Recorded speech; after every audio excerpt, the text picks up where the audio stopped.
আমি রয়েছি শ্যামবাজার পাঁচমাথার মোড় থেকে একটু ডান দিকে ঘুরলেই বাবুলাস মোমো, এবং ওদের হচ্ছে ভেটকি মাছের এই মোমো খুবই স্পেশাল মোমো, এবং মানুষজন এখানে এসছেন, ওরা দোকানে রয়েছে। ওরা বলছে দোকানটি প্রায় 100 বছরের কাছাকাছি, 100 বছরের পুরনো।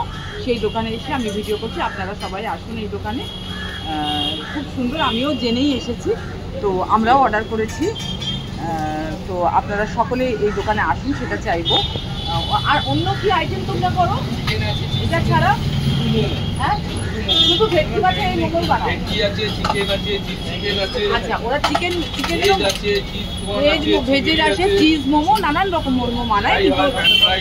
আচ্ছা, ও বিভিন্ন রকমের মোমো বানায়, কিন্তু ওদের ভেটকি মাছের এই মোমো খুবই বিখ্যাত। তো সেই জন্যই তার খোঁজে, তার সন্ধানে আমরা এখানে এসেছিলাম।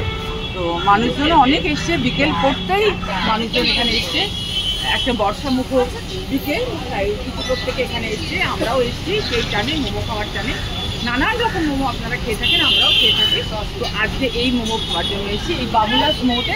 আপনারা আসুন, আমি যা অ্যাড্রেস বললাম, শ্যামবাজার পাঁচমাথার মোড় থেকে একটু ডান দিকে এলেই বাবুলাস। আর দোকান কতক্ষণ খোলা থাকে, কটা থেকে কটা? 8টা থেকে। ও, আর সকালের থেকে খোলো না? দুপুর 2:30টা থেকে। দেখুন কত বড় মোমোর পাত্র, এত বড় মোমোর পাত্র দিয়ে ওরা মোমো বানাচ্ছে। সবে তো শুরু হয়েছে মানুষজনের আনাগোনা। তো দুপুর 2:30টা থেকে রাত্রি 10টা পর্যন্ত দোকানটি খোলা থাকে। সকালের দিকে কিন্তু দোকানটি খোলা থাকে না, টানা দুপুর 2:30 থেকে 2:30 থেকে 10 PM পর্যন্ত প্রতিদিন খুলে রাখো। হ্যাঁ, দোকান কি কোনোদিন বন্ধ থাকে? কোনোদিন দোকান বন্ধ থাকে? আচ্ছা, কখনো একটু অসুবিধা হলে বন্ধ করে, তাছাড়া সব দিন ওদের দোকান খোলা থাকে। তো আপনাদেরই চ্যানেল, পছন্দের চ্যানেল শাশ্বতী সিরাকুজন থেকে আমি ভিডিও নিয়ে এসেছিলাম। সকলে অনেক ভালো থাকবেন, সুস্থ থাকবেন, আনন্দে থাকবেন, সতর্কে থাকবেন। শেষ করছি আমার।